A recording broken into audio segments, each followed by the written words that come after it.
I messed up with that seat mount on the E46. I actually really hate it. It sits way too high up and my knee is basically touching the dashboard whenever I drive. And if I get into an accident with my knee that close to the dash, I don't think that's worth $160. I say that because this bracket is $160. It should lower me down a pretty good amount compared to how it is right now, but I don't think permanently destroying my right knee is worthy of saving $160. So I'm gonna like it. I'm gonna feel more comfortable driving it because I'm gonna be lower. The seat in the E30, the R100 Sparko, came with this slider from my cousin. Shout out to you, Junior. I appreciate you. So the slider just bolts right up to the bracket, and then the seat bolts up to the slider. So first order of business is mounting up the seat to the slider, and then the slider to the bracket, and then the bracket to the car.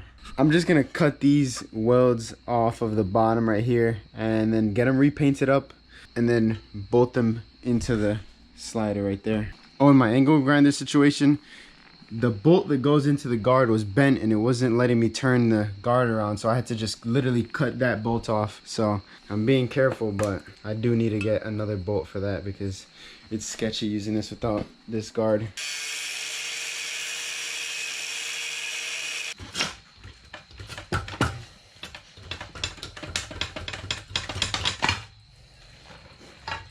Wow, what a nightmare. Oh, damn. This side came off in about half the effort and half the time because I got a perfect grind on all the welds.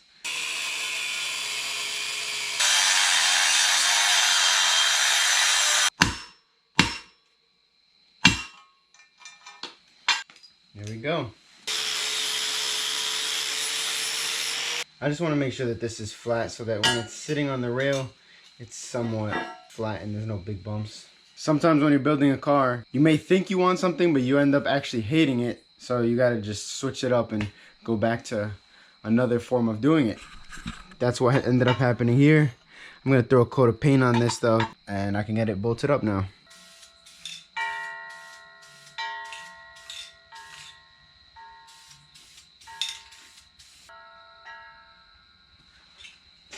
Now that the brackets are all painted up and protected from rust, I can bolt the brackets right to the slider.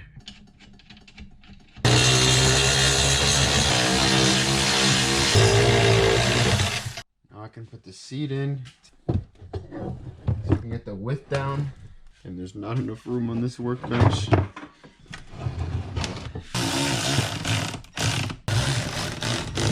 Just gotta get it all on straight. Pussy. What happened? Come here. Come here, pussy. Come here. Right now.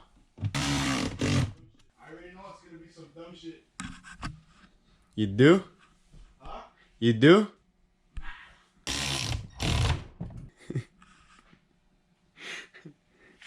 Watch. What, pussy? Yeah, do what I say. Come to the garage, bitch.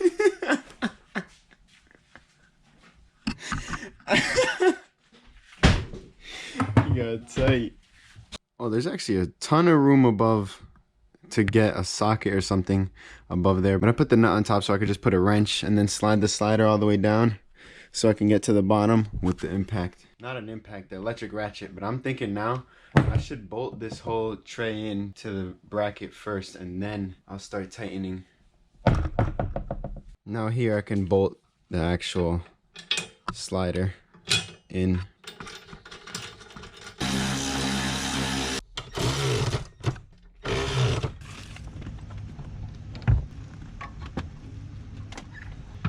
Oh my god, that's so much lower. That is insane. Look at this steering wheel clearance now. I'll sit down in it. Oh, what? Yes, this is what I wanted.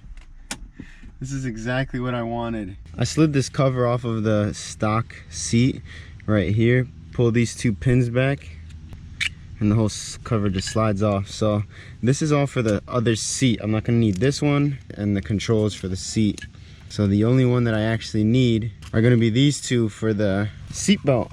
because I don't want the seatbelt light to always be on. So this will be connected in there. I can push this back in, and I don't have these wires all loose in here. So this right here can just bolt right up, not bolt, clip in. And then this will be off in that side whenever I bolt this into the seat. I'm bolting the seatbelt up to see if the bolts are long enough. This one is long enough, but the one up for the actual buckle is not long enough. I did not trust that little amount of threads showing. So I'm gonna get it like 10 millimeters longer so I can be safe about this. Now with that bolt peeking through right there, I'm gonna drop some Loctite on there. This is not a bolt that I want to fall off. Yeah, but a good amount. It also is a locking nut. Damn, I don't know if I actually need Loctite if it's a locking nut. Now I'm in the computer so I can code out the check engine light and that little cog right there that goes where the PRND is. So you do that by going into NCS Expert and you do some crazy stuff. I'm watching this video by 50s Kid on exactly how to do this. So I'm just literally gonna be going through this entire process, how he does it. Before anything, I actually want to disconnect this transmission control module, the whole blue thing in the engine bay. There we go. So I'll disconnect it. So I click enter FA, E46, okay. Asks me about the VIN, click okay. What? So I've been trying to do this the enter FA way, but this is for post facelift models. This car is a pre-facelift. Post facelift, I think, is everything after 2002, and this is a 2001. So I need to go in and enter ZCS right here. Go in, make sure this is checked, and then the last value is the checksum. So then you need to change this. I'm gonna put the link down in the description to where I'm going off of, but it's all based off of, I'm following this guide, and eventually it says that if the digit is 8, change it to 0, and that's talking about the last digit. So from 8 to 0, and then that's it. That's literally, you click OK. What the fuck is that, bro? Guys, I have to give a huge shout out to Armin Hove on Facebook. This guy went in. I'm gonna leave all of this procedure in the description below, but he single-handedly has helped so many people with an E46. On all the forums, I always see his name popping up. In Facebook forums, he's always there helping people out, and I appreciate it so much. So the reason why that error code came up before was because I go into enter ZCS E46. Okay, you have to delete the last value of each one. I was only deleting the last value of the SA, so you need to delete the, in my case, G, G, and N. So you would go delete these, and then you want to make sure you click calculate checksum. So for the last value, you want to subtract it by 8. Mine happens to be 8, so I can put it to 0. If it were 9, you put it to 1, and then and so on. In the description, in that little forum post, he goes over exactly how to do it. Calculate checksum, you click OK, and there it is, you're good. And then I can go back, process ECU, click KMB, OK, and right here, just click OK. And then I have to change the job, because right now the job says SG Cordian. I don't know how to pronounce that. Change it to the ZCS Schreiben, and then I can click OK. So it says job name ZCS Schreiben, get coded KMB. And then right here, I can execute job. So it's executing right now. And it says job ended, so there we go. And then I can go to the NCS Expert, click work. Then inside of work, you open FSW_PSW. Open it with Notepad. Oh, it's already empty. And then you open the other one, FSW_PSW. The TRC file, open with Notepad, and delete all of that that's in here. Save it.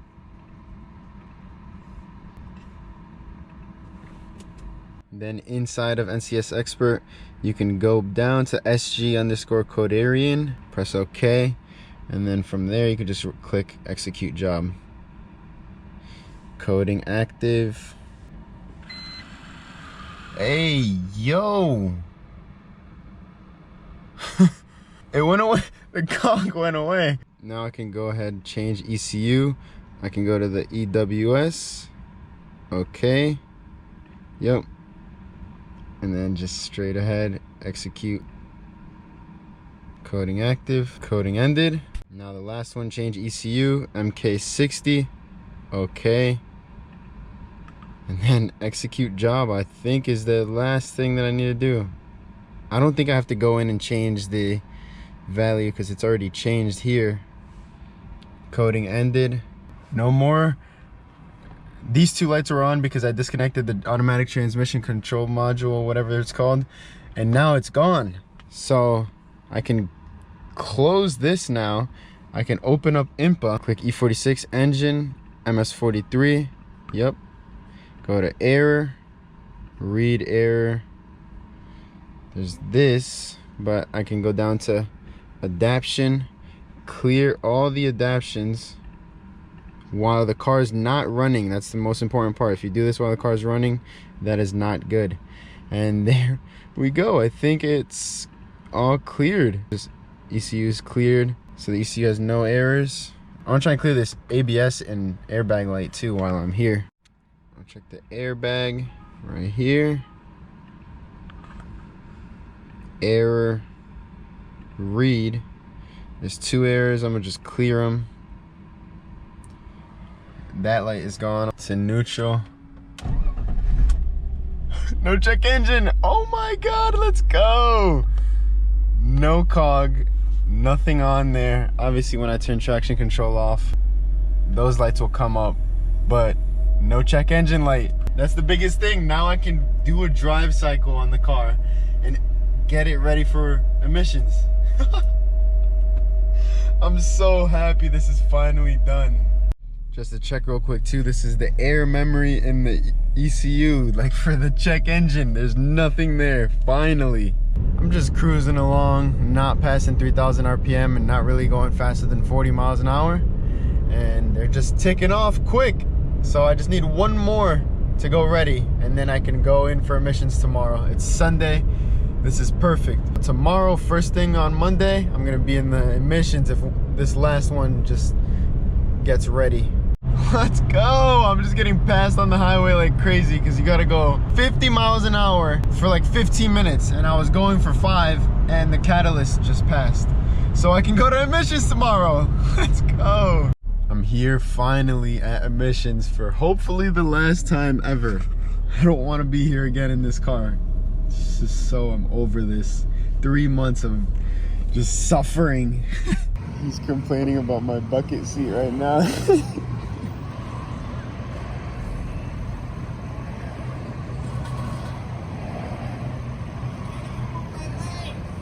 It's a hard clutch. You got it though. You got it really well.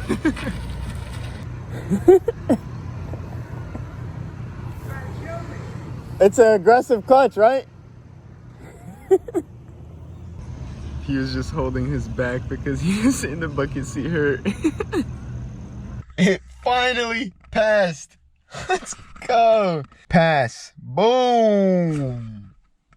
I gotta come back in a year though, which sucks. I wanted to put headers on it, but if I have to come back in a year, it's not even worth putting the headers on it for now. Whatever, I'll wait for the headers. Finally get this thing registered. I mean, it's been registered this whole time. Oh, and I ended up spending $60 on emissions in total. Because you pay $20 every time you test, and I've been struggling, so it was $60. I was gonna wash the car, but this window has been sagging like this for a really long time, ever since I bought the car. I push the window up, and then it just comes right back down. So I'm gonna take the door card off.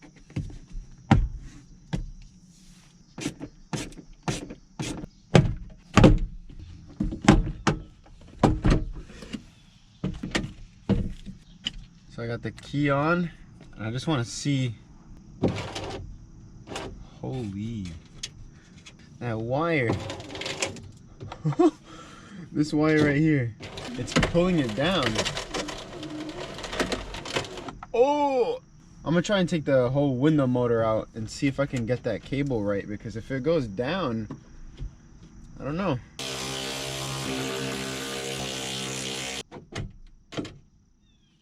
Holy shit. shit, what is this wire? Oh no. Is this gonna go back together?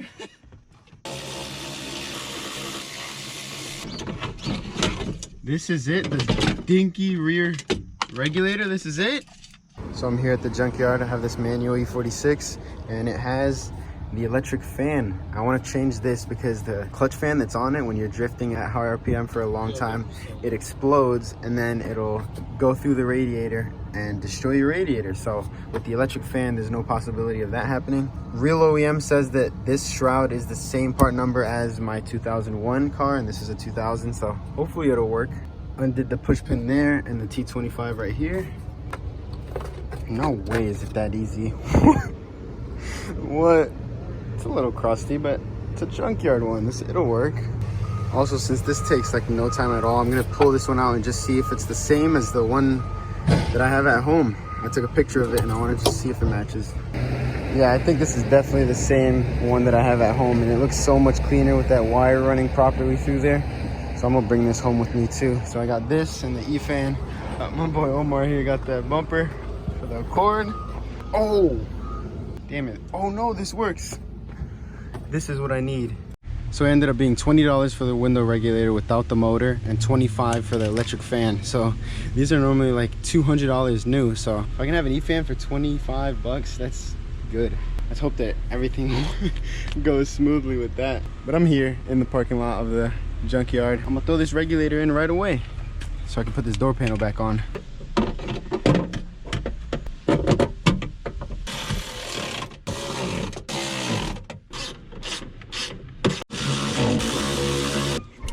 Plug it in, now I can see if it goes up and down. Hey, a working window. That tint, oh, that tint is definitely gonna fuck it up. I'm so happy that works now.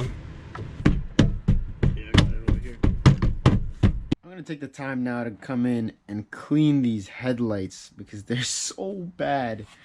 I'm gonna be using this Meguiar's headlight restoration kit. I'm gonna leave a link down in the description if you want one off Amazon.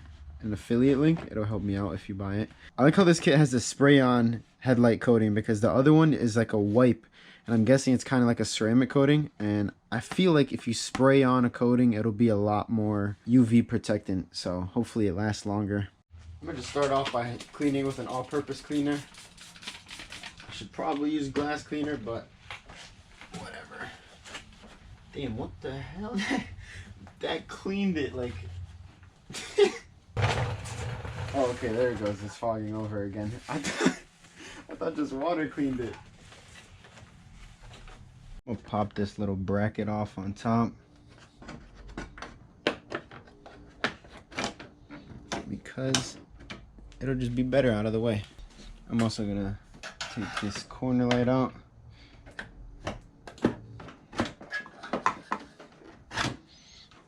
There we go. I popped the corner out, and this little trim piece that goes under it literally just popped out. So the kit comes with 2 pads, which they look to be the same. I'm guessing it's one for each headlight. The aerosol can, headlight coating, and then the cleaning solution used by hand.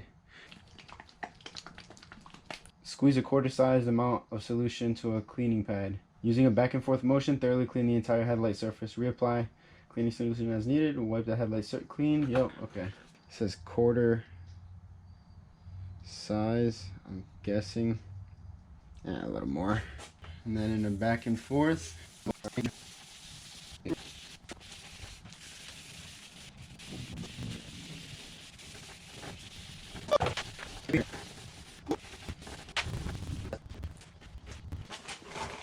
I think this is what you want, so that when you spray the clear coat over it, it'll brighten it back up. This is a little bit too hazy still, so I'm gonna give it a round 2. Just did a second pass on it. Yeah, that looks a little bit better. I'm just gonna put the clear on now. I think that's good enough. I'm gonna use some glass cleaner. The hell? There we go. All right, now I'm just gonna overlap it at 50%.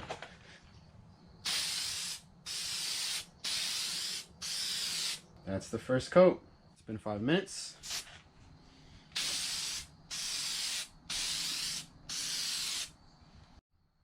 ¿Quieres que te lo haga el carro tuyo?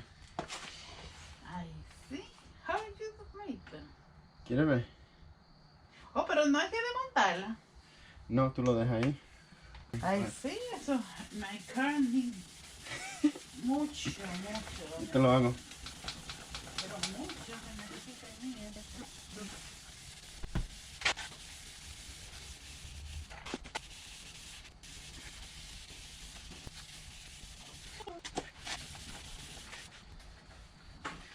This can definitely take one more round of polish.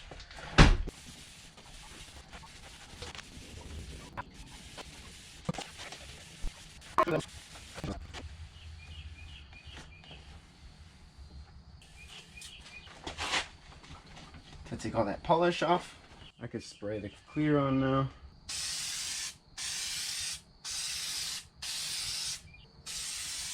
One more across the top.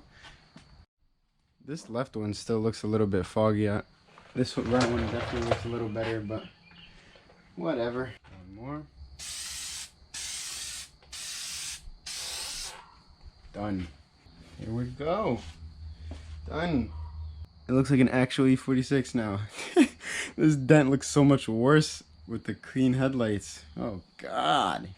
Crunched the whole thing up. It's supposed to be sitting way back there.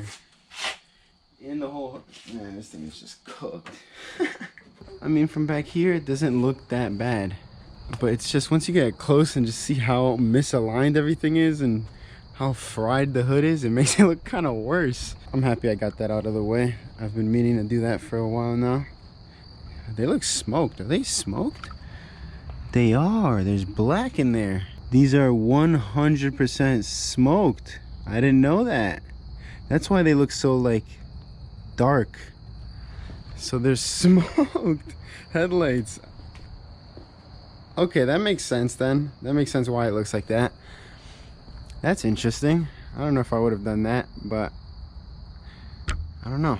I don't know how to feel. So yeah, I hope you guys enjoyed this video. A lot of satisfying things got done in this video. It's like the emissions, it was so relieving to finally get that done. And just all the other little things done in this video, I really enjoyed it. I had to blur out the wheels for the 46 right there a little bit because that video is almost done. I'm just waiting on tires. I refinished the set of wheels. You guys will see what wheels they were when I upload the video, but they were a lot more work than I thought they were gonna be. So I'm just happy it's done. But stay tuned for that video.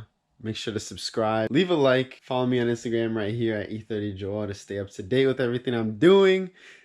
And yeah, I really appreciate you guys.